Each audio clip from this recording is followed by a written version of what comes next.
ఒక ఆయన ట్రైన్లో పోతూ ఇంకొక ఆయన ఏదో పుస్తకం చదువుకుంటుంటే ట్రైన్లో అందరూ ఉండగానే కూర్చొని మొదలు పెట్టాడట. మీకు నిజ దేవుడు గురించి తెలుసా అని అడిగాడట. నిజ దేవుడు ఏంటి? ఏ దేవుడు? మా దేవుడే కదా అన్నాడట. మీ దేవుడు దేవుడు కాదు, మీ దేవుడు సాతాను అన్నాడట. ఆ పక్కన ఆ దేవుడికి సంబంధించిన 10 మంది ఉన్నారట. ఇంకా రైలు సౌండ్లో కలిసిపోయింది అంతా. ఇంకంతే. నేను ఇలాంటి వాళ్ళ గురించి ఎందుకు మాట్లాడతానంటే, మీకు ప్రజెంటేషన్ తెలీదు. ప్రజెంటేషన్ తెలియనప్పుడు నోరు మూసుకుని ఉండాలి అంతే తప్ప ఇది చేసి మళ్ళీ బయటకు వచ్చి ఏమని చెప్పుకుంటాడట, ప్రభువు కోసం పౌలు వలే దెబ్బలు తిన్నాను.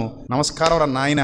పౌలు అలా చేసి ఎప్పుడు దెబ్బలు తినలేదు, మేలు చేసి కీడు అనుభవించాడు. కాబట్టి మంచిగా మాట్లాడినా పౌలు భక్తుడు దెబ్బలు తిన్నాడు. మరి వీళ్ళు ఎంత దారుణం అంటే, మీ దేవుళ్ళు సాతాన్లు అని అనకూడదు. అసలు వాళ్ళ దేవుళ్ళు సాతాన్లు కూడా కాదు, సాతాను వేరే ఉన్నాడు.